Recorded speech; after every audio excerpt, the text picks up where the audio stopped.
Good morning and welcome to Coffee Talk. It is way too early. I've got my dark roast this morning. It's dark roast because it's still dark outside. What is it? 5:15 in the morning. I've already been up for a couple hours. Couldn't sleep, so I've been busily digging into World of Tanks all night long for you. That's not true. But I did get up early. So we got some things to talk about today. We are going to talk a lot about 1.0. We'll get into the missions, talk about the map out thing going on, the sales, a little sidetrack onto Watt AR, which is a little app you can put on your phone. Kind of interesting. Doesn't do a whole bunch, but I'll show you some of what it does. We're going to dig into the options, some of the new options you may not know about or you want to know about. We'll take a look in the settings there and see what some of the new things are for that. We are going to delve in a little bit. We're not really going to do a review of the tank, but you can see the Soma SM in the back, or the Samua, whatever the French pronunciation is. We are going to dig into that because that's actually interesting in contrast to the Lorraine and the 5100. We'll talk a little bit about premiums as we go, and then we'll end up with some 1.0 thoughts so far by yours truly here, and talk about some of the things I predicted. Not necessarily predicted, but I was worried about or talked about beforehand, and how that's panned out, at least early on. So grab your coffee or tea, if that is your thing, and let's get started. One quick bit of admin. Now that 1.0 was out and you guys are starting to get replays, go ahead and start sending those back in, and I will be glad to feature them. Again, looking for great games, looking for games where maybe you learned something. Obviously, if you want me to do a replay analysis, send it in and I will do that as well. But keep the inputs going now that we're at 1.0. All right, let's get into the missions. Quick test. What just changed on the screen? I had to move my name tag around. If only I had a checklist or something that would get my crap together. That would be too easy. All right, going on to the events and missions tab. Let's start with missions because the events get a little squirrely on there. Tank Mastery still going on. No worries there for those two things. Supply Raid, which is the weekend event. Basically just getting some things for top 10 players in your team by parameter, which is experience earned. And it doesn't look like there's a win requirement on that. So they've ditched the win requirement. You see I'm already done with the top 10 times. So that's good. Now let's get over to the events. Okay, this Wargaming, man, you guys are awesome. 1.0 map out, which is essentially a bunch of missions for playing on all the maps. So every one of the maps has these things. The prize at the end, if you get 100 stamps or tokens, which they use interchangeably apparently, they can't decide which one it actually is a MTLS 1G14, which is an American Tier 3 light tank, and a garage slot for it, which is cool. Nice little tank, I guess, for Tier 3. Don't really play down there, but hey, it's a free tank. And if you don't like the tank, sell it, and you got a garage slot, however you want to roll with that. You need 100, like I said. You can see I've got 50 done. All right, from what I can suss out, the bottom line of this thing is that the first time you win on a map, the first time you are in top 10 experience, win or lose, which is nice, you don't have to win, then you get the main one, which is win big on Redshire, and that gives you, down here you can see it, 2 stamp tokens. So for whatever given map, you're going to get 2 stamp tokens. You can do those once a day. See how it says 0, 1, and 24 hours. Up here, keep them coming is every subsequent time you're on a map that you've already done the 2 stamp one on, you'll get 1 stamp. And then there's also the 1.25 multiplier and 5,000 silver for the keep them coming. And when you come down here, you'll see that it's 10,000 silver and 1.5 experience multiplier for the win big. Keep that in mind because we're going to jump over to the web page and talk about that a little further, but T57 Heavy on Track is also going. So hold on while I get the web page going. Here's the web page, or the 1.0 Grand Extravaganza news. And standard wargaming, making stuff as confusing as possible and naming it very odd things. Win Big is the one that gives you 2 stamps, and that's the first time you do it on a map. Keep Them Coming is worth 1 stamp, and that's the second time you do it on a map, and it is being the top 10 by experience, win or lose. Really easy to do. So getting your 100 stamps by the end of the mission, which is quite a long time. It goes to April 6th, so you're going to knock this thing out no problem, even if you play not very much. Basically, 100, 125 games in the next week or so, 10 days, which shouldn't be that hard. In fact, you can probably do it in less because of the 2 stamps or tokens for the first time you're on a map. What I love about these guys is it doesn't make any sense, right? Win Big, these can be completed once a day. Well, why is it called Win Big? And Keep Them Coming, okay, I sort of get that. But then the verbiage is completing Win Big on proc doesn't mean you can't earn more double stamps on the same day. Choose a Win Big mission for any other map and keep on earning. You don't choose. It's Matchmaker chooses your maps. It's random to the map, right? Now the good news is I haven't seen a lot of duplication of maps recently. It looks like, I think personally, all the maps are probably in rotation at once, or if it's not all of them, it's at least half of them, because I just don't see any duplications. It's quite a long session before I see the same map again. So they've done a nice job with that, but there's no choosing. Anyway, it took me a long time to dig through this. I didn't quite understand it, and it really doesn't have to be that hard. I don't know, you could have said, you know, first win, second win. I don't know. First win, subsequent wins, or that. There's a lot of possibility. Anyway, enough of that stuff. That's kind of crazy. It's pretty easy, though, once you actually understand it. It's definitely easy as far as doing it. The other thing they got going on is this super regionals thing. Excuse me. So if you click on this, what's happening is it is counting up in NA. This is the North America page. It is counting up all of the stamps that we get. And it doesn't say where we are. Oh, there it is.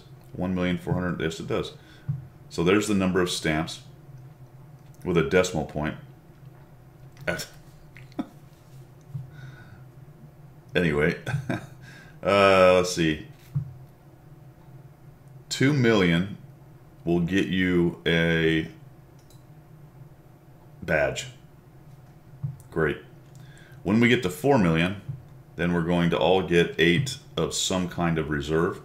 When we get to 7 million, we're all going to get 3 special camos. That's kind of interesting. 3 pieces of camouflage. Unknown if it is specific to a country or if it's available to all. So that's kind of cool. And then when we get up to 10 million, we're going to get tier 4 or higher. You're going to get double experience. Okay. For how long? What? That's terrible. Why is that the top prize? We get those every... Wait a minute.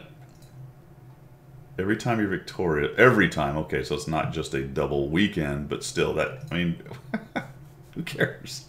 Give us some more paint or something. Anyway, so we get little extra rewards as we get to there. Question is, will NA make it to 10 million? I don't know. We're moving along pretty good. And it shows when the next update is, 34 minutes and 52 seconds. Pretty cool. And the other thing then is down here, along with this whole map out, is the Intel Trophy Leaderboard to win cutting-edge hardware. So number 1 gets a processor, and the other 250, I'm sorry, number 1 gets a Alienware 17, gets a laptop with an Intel processor. And then 250 people, the next 250, are going to get an actual i7 processor, which is pretty cool.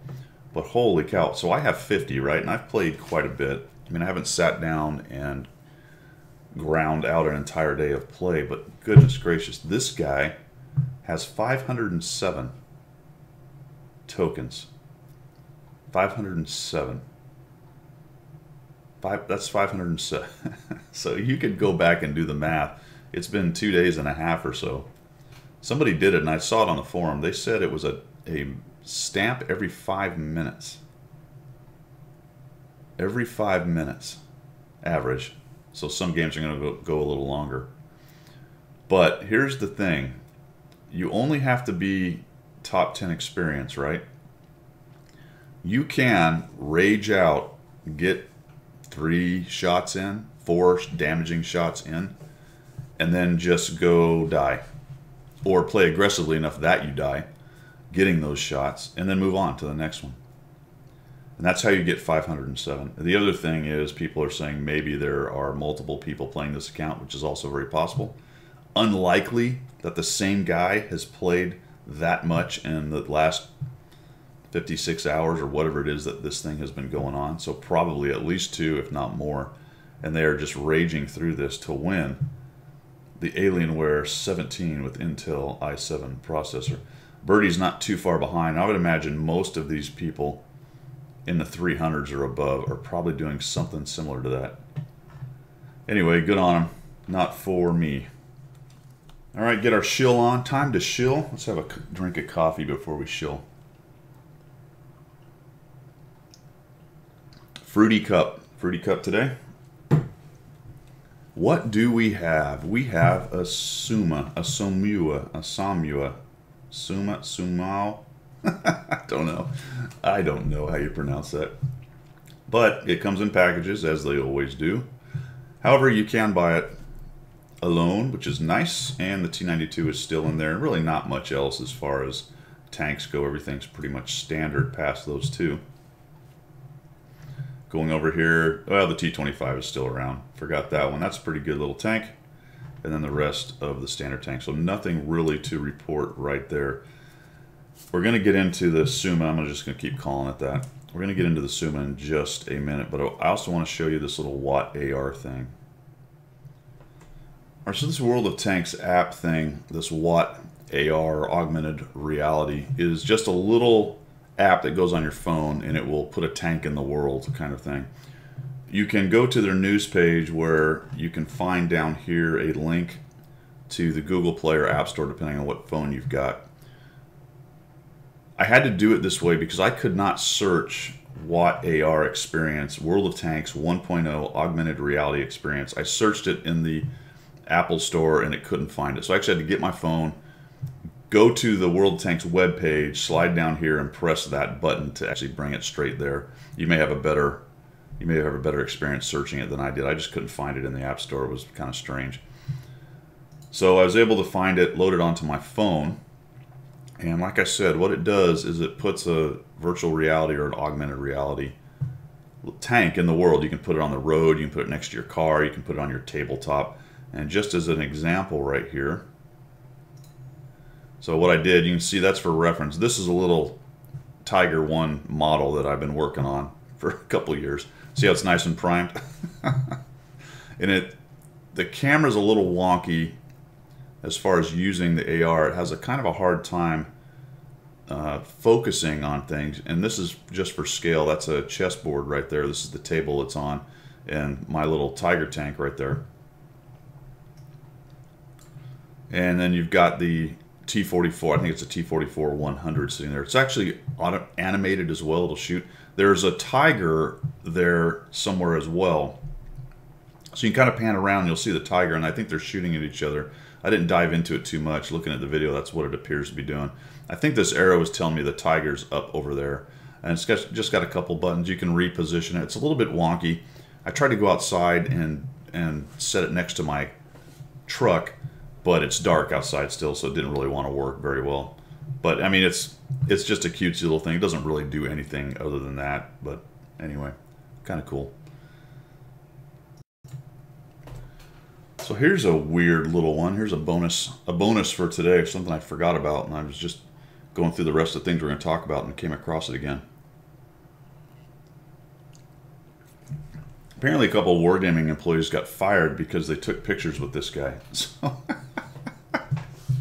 I couldn't quite understand what was going on. You know, a lot of this stuff from these blogs are translated from Russian and other languages, and it's difficult sometimes to kind of understand the context of what's going on. But essentially, what I think happened is this guy is a meme. Apparently, Hide the Pain Herald, which you may have seen on the internet. He's not smiling right there, but he's got this kind of smile that shows inner turmoil, you know, that kind of forced, you know, smile. I can't do it, but anyway. So he apparently was working with Wargaming on something, unknown what it was. And these two guys took pictures with him in the office and, you know, said, hey, look who we found. Put it on Instagram or something like that. And apparently they got fired because it was some kind of non-disclosure violation. Unknown what they were working with. They didn't really say what it was, but they ended up firing two of these guys because they took a picture and stuck it on Instagram with "Hide the Pain, Harold." I'm sorry. I'm not really laughing at this. They got fired. It's just the shenanigans of wargaming. It's so funny to watch, man. It really is. And I wish them both luck. Hopefully, I don't wish they got fired. It'd be nice if they still had their jobs. But hey, now I think we're all burning with curiosity about what was so secret about Hide the Pain Harold and his and his impending wargaming event, whatever it is. So the hype is real, guys. I mean, get on the train. Let's all get excited about something with Hide the Pain Harold that was so important and secret that they had to fire two guys to keep it under wraps. Oh, wargaming, man. You guys, man, I almost forgot the best part. Well, not the best part. And again, sorry guys that you got fired. Really, that's not cool. Hopefully I'm laughing with you at this point, but not at you. And maybe it's a little at you. I don't know. But the source contacted one of them, Alexander Kachevsky, which used to work at wargaming.net as a fitness trainer.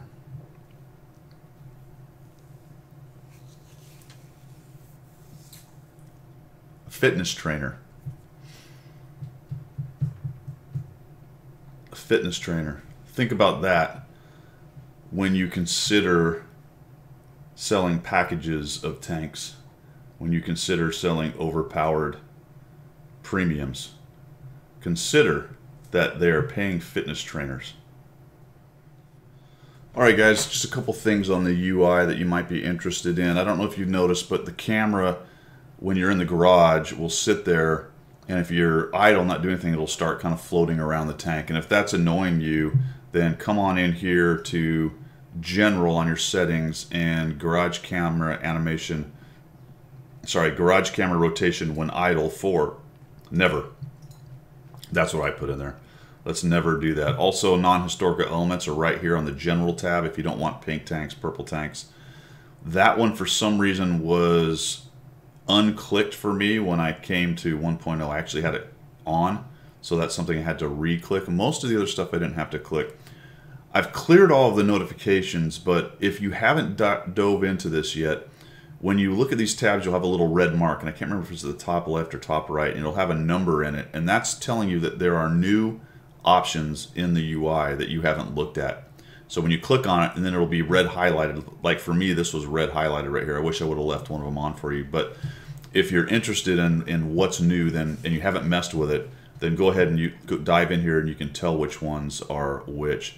The other thing I wanted to look at was on details.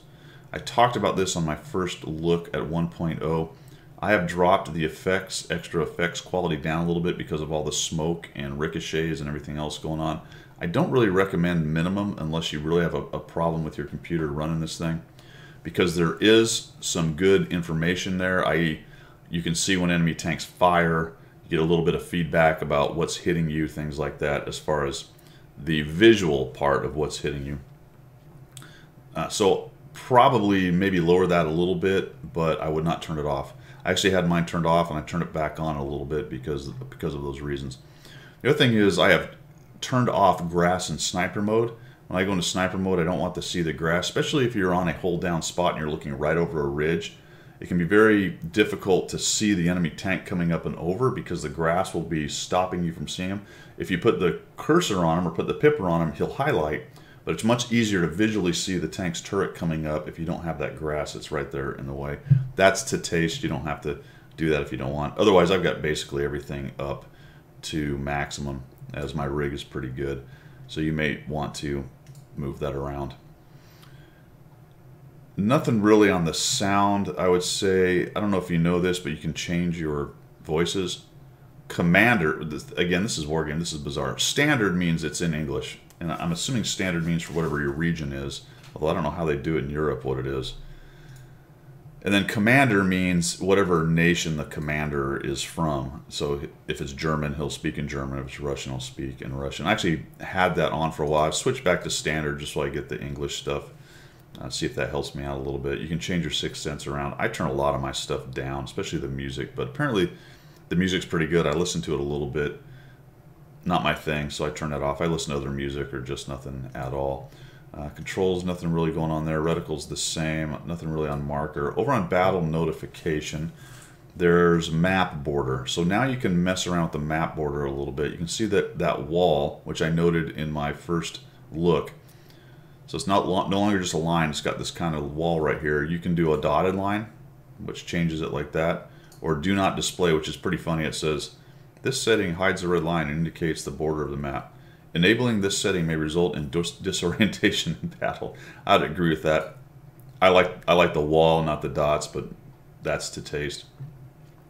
Additional highlighting. So this will actually not be there until you approach, which is what I have listed. So about 300 meters, and that's pretty far, really. That way you get a good idea of where the map border is, and you don't see it the whole time. So that's how I've got that set. Those are a couple then of new things within the UI that you might want to take a look at. Oh, I've switched sides again. All right. Let's take a look at this Somua. This French tank, the SM. Let's call it the SM. I have it with the Lorraine, the 5100, and the SM over here. 2 of these are premiums, and one of them is the Tier 8 French heavy tank. And this is under the heading of overpowered premiums. And in this case, when I'm saying overpowered, I'm not talking about in the larger context. I'm not saying it's a defender level kind of overpowered.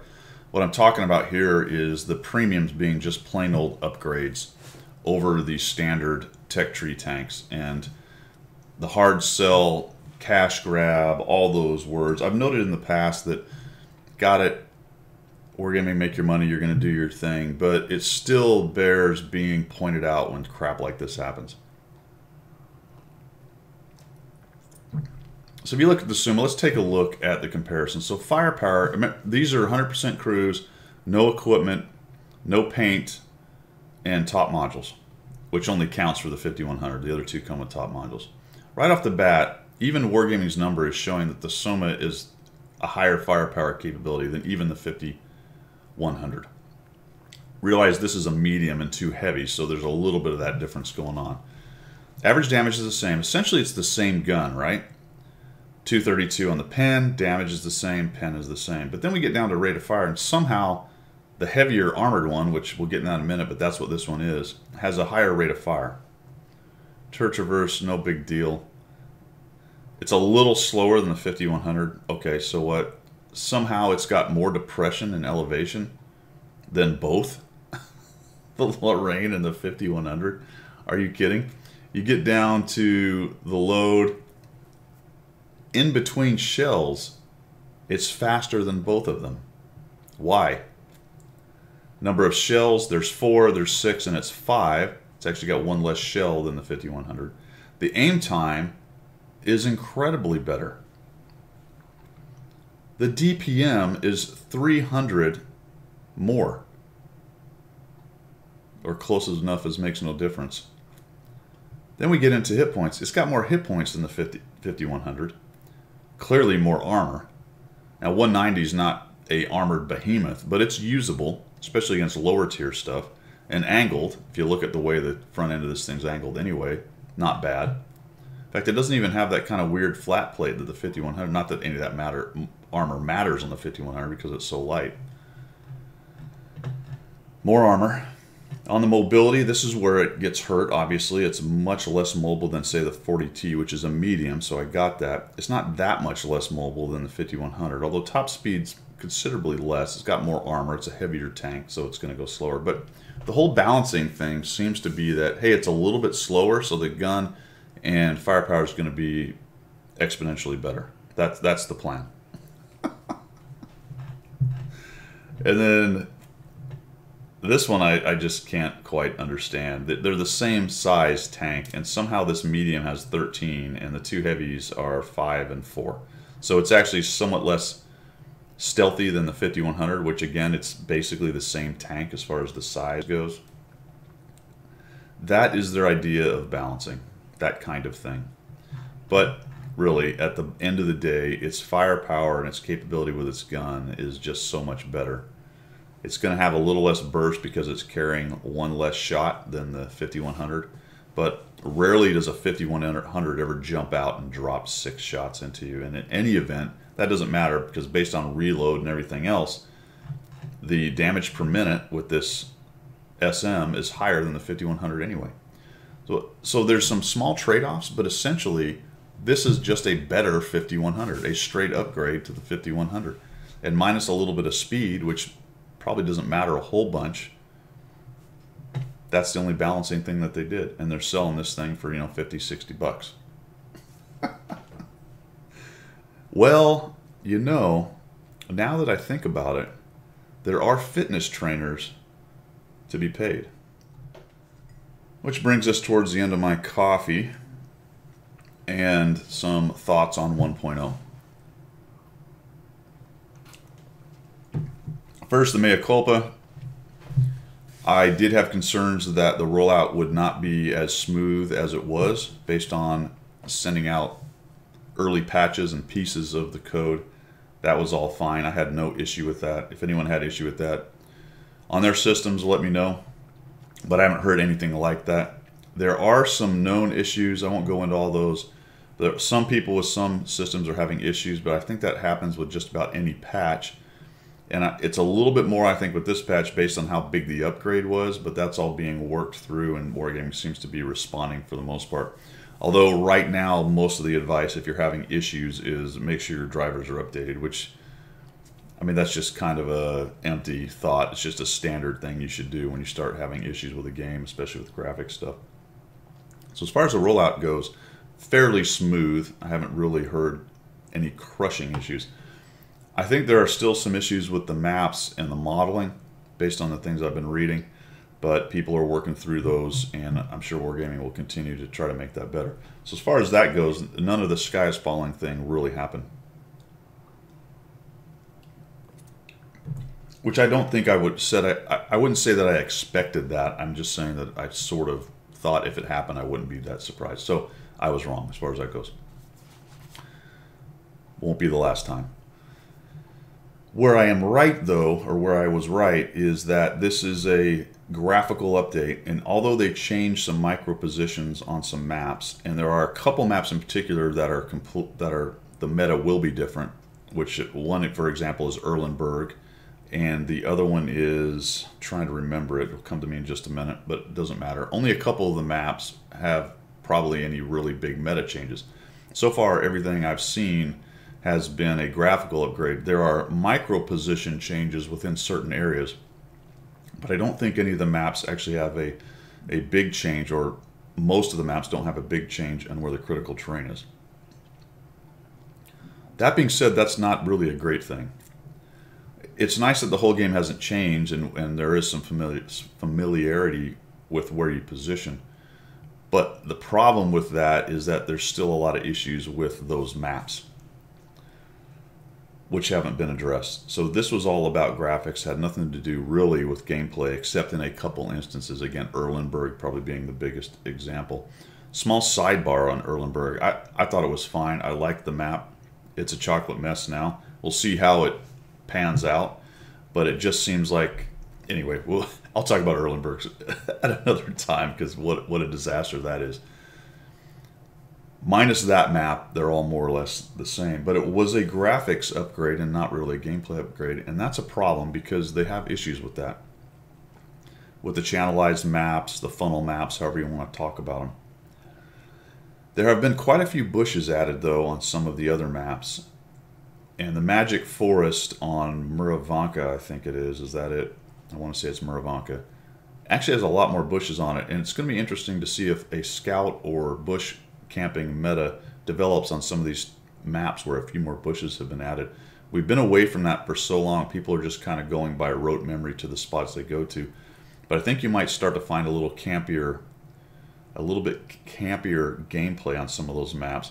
I haven't been running scouts because I'm trying to grind through this 430 and the T10 to get enough experience on them that I can just get the tier 10s when they come out. But eventually I'm going to jump into my light tanks and take a look at that. In the meantime, check out 4 Tankers and a Dog. He's got a lot of good scout play, and there are some new positions on those maps. So we may start to see a little bit of gameplay change as far as that goes with the bushes.